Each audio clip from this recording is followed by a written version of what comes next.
What is up, my people? Welcome back to the channel. Today, as you can see from the thumbnail and the title, we're going to be ranking every Sonic transformation from weakest to strongest. Just so you know, for today, I'm only going to be talking about Sonic the Hedgehog's transformations, but I'll be talking about all the characters' transformations in a separate video. Fans are always coming up to me IRL or just in my Discord asking me which Sonic transformations do I think are the strongest and the weakest. So I always thought, why not just do a video on it? And that's what we're doing. So don't forget to like this video, don't forget to hit that bell, and let's get to this video. So throughout our time together, not only am I going to be explaining the transformations, but I'm going to be going over their weaknesses, their strengths, and obviously how strong they are, who they fought, etc, etc. Just so you have a full reason on why I placed the transformation where I did. Lastly, sadly, I'm not going to be talking about Archie Sonic because I unfortunately haven't finished. It's a lot of reading I have to do. And then on top of that,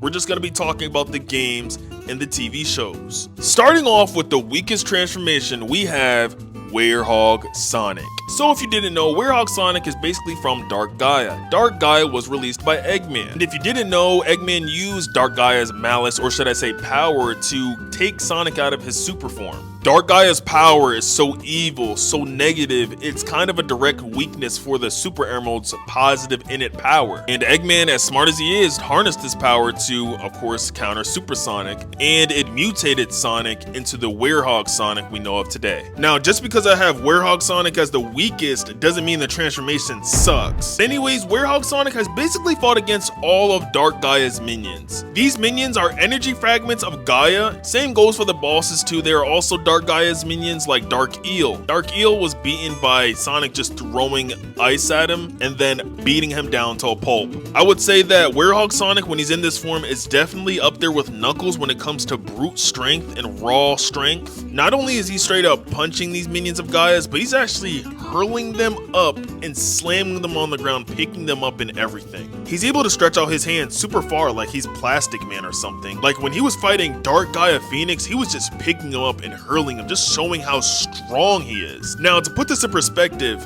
Dark Gaia was able to split the planet in half into pieces, and he was even at his strongest at this point still. And Werehog Sonic was beating up his minions with his power every night. So out of all the minions who had Dark Gaia's power, Werehog Sonic, who also had Dark Gaia's power, was stronger than all of them. Also, keep in mind, when Dark Gaia decided to take back his power from Werehog Sonic, it gave him such a big power boost, so I would definitely have to say that he is large country level when it comes to his strength and durability. Because based off of what Dark Gaia was able to do to the planet and how much of a power boost he got from Werehog Sonic, it's not that hard to believe that Werehog Sonic at least country level, especially when you consider the fact that Dark Gaia was able to contend with Super Sonic after that power boost. The next transformation we have on the list is Dark Sonic. Now hear me out, it is not a weak form, but a lot of you guys don't understand this form. So for number one, Dark Sonic's screen time was so short that we didn't even get to unfortunately see that much from him. So as we all know, Dark Sonic was achieved by Sonic utilizing the negative energy of the fake Chaos Emeralds. I'll say it again, fake Chaos Emeralds, which are not as powerful as the real deal. But the good news is, the villain in the Sonic X episode says, "Sonic, I have these two villains that are basically Metal Sonic that studied all of your past battles before today, and I want to test your fighting ability against them." Sonic turns around and says, "Alright," and completely disintegrates and slices through them. And of course, if what that bot was saying was true, that means that those two were as strong as Sonic's past villains, probably stronger. And of course, before this episode, we know in the past that Super Sonic fought Chaos, so that means that they were stronger than Chaos. And Dark Sonic completely destroyed them with no difficulty, meaning that Dark Sonic at that time is probably stronger than Super Sonic, if not at the same level at least. But based off of what the machine said, I'm gonna have to say that Dark Sonic is probably stronger than the Super Sonic that fought Chaos within the show. But that goes into my next one, which is Sonic X Super Sonic. I wish Dark Sonic showed up more, but Sega said, nah, we're gonna stick with Super Sonic. I only have Super Sonic over Dark Sonic really because he has better feats. By the time Super Sonic and Shadow team up, Sonic already knows Chaos Control. Sonic already has gotten stronger and has better battle experience by now. But listen, let's say hypothetically Sonic were to go Dark Sonic when he teamed up with Super Shadow. I'm not opposing the fact that Dark Sonic could actually probably perform at the same level as Super Sonic. If he's using real Chaos Emeralds out of nowhere and then turns Dark Sonic, then you know, you catch my drift, chat. Now, you probably wasn't thinking about these transformations that I'm about to bring up, but I was. And that's the Wisps. Now, not all of them transform you, but some of them do. Now, these Wisp transformations that I'm about to name are not stronger than the 3 transformations already named, like Dark Sonic and Werehog Sonic. Just think of them as honorable mentions, but they're just so weak that they just gotta be brought up and not forgotten about. This form is just horrible. It's from the Magenta Wisp. It just turns you to a musical note that allows you to flip upside down and bounce on musical notes, and that's it. And it lasts for like barely little to none seconds. In all honesty, this Wisp is lucky I even put it on the list and I didn't even ignore it. Green Hover. You get this from the Green Wisp. Keep in mind all the names are pretty much given just based off the color. So yeah, all it lets you do is hover in the air. There's pretty much nothing special about it. You can still take damage even though you're like literal slime, but this is the weakest one, hands down.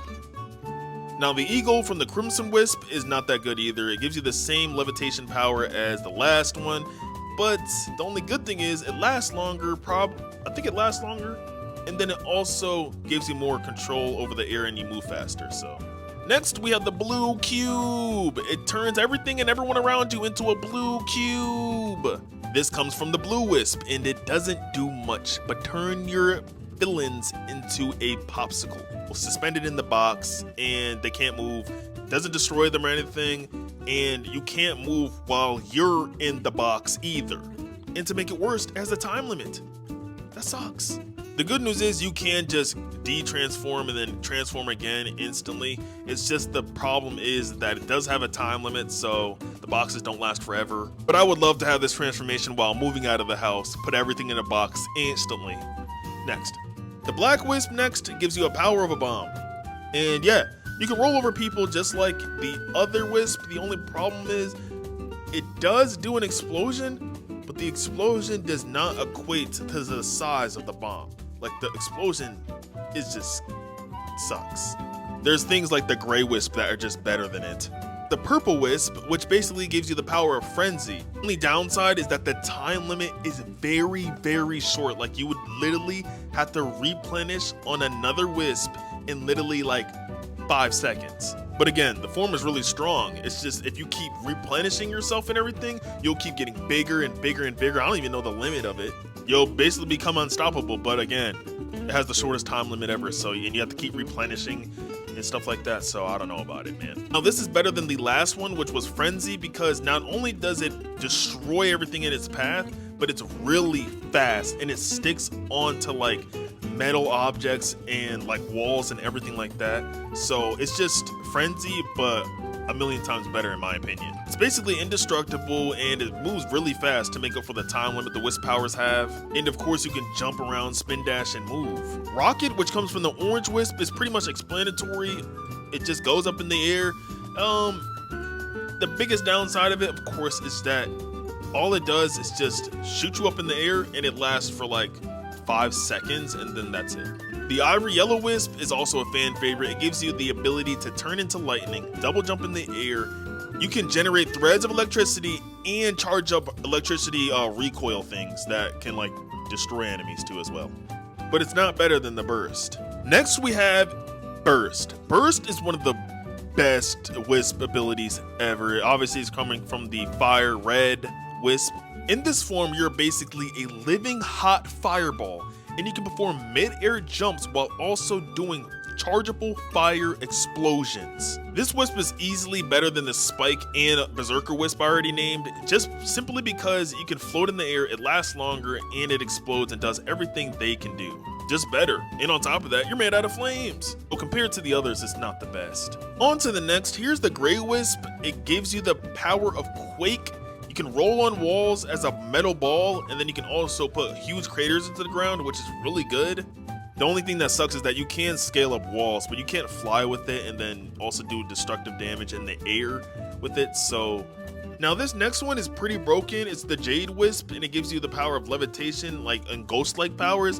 Basically, you can levitate in the air, pass through objects, and even destroy enemies. And when you destroy these enemies, it extends the duration of the time you're in the form, which is amazing. Don't get me wrong, other wisps can do this as well, but the fact that it can destroy objects and go through them is just amazing. And if you can pass through objects, you can't really be damaged. Next is the Scion Laser Wisp. It's the fastest wisp in the game, hands down, and it can also damage enemies. I was gonna put this lower, but you can control the direction it's going in, so it's kind of really broken. Just think of it, you're basically indestructible, made out of light, and moving at high speeds in unreadable directions. Anyone that goes against this transformation, what are they doing to you? You're made out of just light. Come on now. The Drill Wisp not only transforms Sonic into a force to be reckoned with, but he also lets him pierce through indestructible objects most wisps can't even put a dent in. Sonic can also move at high speeds while in the water. A lot of wisps can't even be used in the water and wouldn't even really work. You can't use the burst, lightning, bomb, laser, etc. in the water. Finally, here are the two strongest Wisp transformations. The Indigo Wisp has the power of Asteroid, where it turns and disintegrates everything into just rock matter if it's in the vicinity of it, and it's just broken. You can fly in the air and everything, literally people and things, get turned into just rock. It's pretty dark if you ask me. Don't get me wrong, it's really destructive and would be the strongest if you didn't have to go so close to your enemies for them to be sucked in. And that brings us to the Void Wisp. The reason why this is the number one is because it is everything the Asteroid is, but a million times better. Not only does it suck things in, but it also gets bigger, and it flies fast, and it lasts for a very, very long time. Probably the longest lasting Wisp ability in the game, in the series.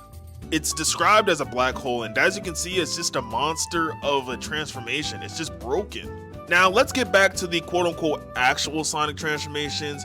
We're starting out with Darkspine. Darkspine Sonic is achieved when Sonic is teleported into a book, meets a genie, fights her ex, and then on the final boss fight, when he transforms, 3 of the Magic World rings go into Sonic. These 3 rings are Rage, Sadness, and Hatred. Keep in mind, the other 4 Magic World rings were in Eraser, and he had Prayers, Joy, Pleasure, and Wishes. The White Ring grants you its wishes and desires, and he still lost to Darkspine Sonic. Do you know how strong you have to beat someone who has wishing power? Well, Sonic in this form is very similar to Super Sonic. The only difference is he just talks a lot of crap and he's way more aggressive.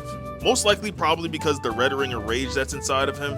In this form, he also has the ability of time break and speed break. It's very similar to chaos control, but yeah, it just slows down time and he's just able to blitz his opponents. During this final fight, Darkspine Sonic is showing his universal power, fighting this villain that is threatening that whole universe. Even though it's in a book, it's still a whole universe, and the book also is said to hold many other stories, which means that there probably is many other universes as well, with each page probably or something like that. But the thing that holds Darkspine Sonic back compared to the other ones that I haven't mentioned that I rank higher than Darkspine Sonic is that the fact that he has to charge up his soul meter to do an attack. Understand that the soul meter is not only just a game mechanic, but it actually is a thing in the story where Sonic literally has to have the soul meter to use the rings. I think that's a big weakness of Darkspine Sonic that holds him back when comparing him to other Sonic transformations. The thing about Darkspine Sonic is that he goes on the defense, charges up his attacks, and then deflects anything you got coming towards him when he's at like full meter, or he'll just charge up his meter and then blitz you and like release everything he's got on you. But next we actually have Excalibur Sonic. Now I know a lot of y'all are surprised. So Sonic was basically summoned into another dimension from this woman who called them the Knights of the Wind, and deemed himself worthy of the Excalibur sword by going around and beating up all of the most skilled swordsmen in the universe. Then by the time of the boss fight, Sonic was on his last stand and the long lost light of the sacred sword appeared, when all of the swords basically fused together to make Sonic into this strong, broken knight. So Excalibur Sonic is in the same situation that Darkspine Sonic in, final boss threatens the whole universe and then he has to take him down. But the key thing that puts Sonic over Excalibur is that he counters attacks and strikes. He's very precise and very skilled, way more skilled than Darkspine. And then after doing all of his counter attacks, it's just obvious Excalibur Sonic is way faster than Darkspine Sonic. After continually clashing with and countering the final boss's attacks, he finds an opening and instantly blitzes them with a barrage of attacks. Then goes back on the defense, but the difference is he's not just dodging, he is countering every single attack, waiting for another opening, and then will go back in and destroy you. You see, as a quick reminder, Darkspine Sonic was using the opponent's attacks and reflecting a lot of his attacks back at him. But Excalibur Sonic is on the offense literally the whole time, basically. And even for the final attack, instead of just, deflecting stuff or anything, the whole time, throughout the whole battle, he's countering his attacks, going in, hitting him, then he charges up a final attack and then destroys him. And again, Excalibur Sonic is probably the fastest transformation in the series, if the other two I haven't mentioned yet weren't still left. And before I move on from Excalibur Sonic, can we appreciate the fact that not only was he not on defense the whole time, he was deflecting a lot of the attacks still, but on top of that, he was clashing with the villain the whole time and then just fighting him. He wasn't dodging like that a lot of the times. He wasn't charging up his meters or anything like that. He was just waiting for an opening. But if you think Darkspine Sonic is stronger than Excalibur Sonic, let me know down in the comments below, because I just don't see it. Alright, for the final two strongest Sonic transformation, it's Super Sonic and Hyper. Talking about Super Sonic first, we all know that he has the strongest feats in the verse, fought all of the strongest villains in the series, including the end. And don't get me wrong, I'm not forgetting about Cyber Sonic. The problem is that they're both the same. They're both Super Sonic. It's just Cyber Sonic. It's just Super Sonic using cyber energy. So, I mean, if you want to count that as a transformation, so be it. Not only can Super Sonic use chaos control and all these different abilities like cloning himself, he can teleport, he can go to different dimensions and all this other stuff. It's just too much for the other transformations to handle. Obviously, we all know that when collecting all of the 7 Chaos Emeralds, you are able to get the power of Super Sonic, which also grants you wishing abilities, which is said by Blaze the Cat. And this is also shown by Elise when she wishes for Sonic to come back to life. And I wish to talk to Sonic once again. With the power of the Chaos Emeralds, we've seen the strongest villains like Time Eater, Solaris, even people stronger than Solaris like the End get taken down easily. Well, not the End. The End wasn't really that easy, but you get what I'm saying. The End, though, was still stronger than the Chaos Emeralds. Let me not try to sound like I was trying to say like the Chaos Emeralds are strong or whatever. They're not. Just like I stated before, one of the weaknesses for the Chaos Emeralds are Dark Gaia's evil, malicious energy that is just negative, which is a complete counter towards the super forms. We also see this with the Phantom Ruby and Sonic Mania, which has a negative energy towards the Chaos Emeralds and is able to just take Sonic right out of super form. But yeah, Super Sonic is stronger than basically all of Sonic's transformations other than Hyper Sonic. Now, I've already done a video about Hyper Sonic and how it's canon and how it is actually existed and is existing in the Sonic universe. I've done videos in the past. You can check out this one right here. The creator already confirmed that everything is a lie when it comes to Hyper Sonic not being canon. Hyper Sonic is obviously stronger than Super Sonic. It utilizes the power of the Super Emeralds, which are basically an upgraded version of the Chaos Emeralds. Hyper Sonic, when shown, also does everything Super Sonic can do, but more obviously. Like wipe out every single enemy on the screen. And just narratively and within the lore, Hyper Sonic is the ultimate form. It is the all-ruling compared to Super Sonic. It is over him. Yes, we haven't seen a lot from it, but there's a reason why we haven't. The games would be probably boring because of how easy they would be. It's literally a cheat code, basically. Like, I don't know what to say. But either way, I hope you guys liked this video. I hope you learned a lot and got a lot from this. I showed everything. If you guys have any more questions or anything like that, make sure you guys join my Discord in my bio. And make sure that you're still subscribed. Peace, you guys. Love you guys. Thanks for all the supports and everything. Peace.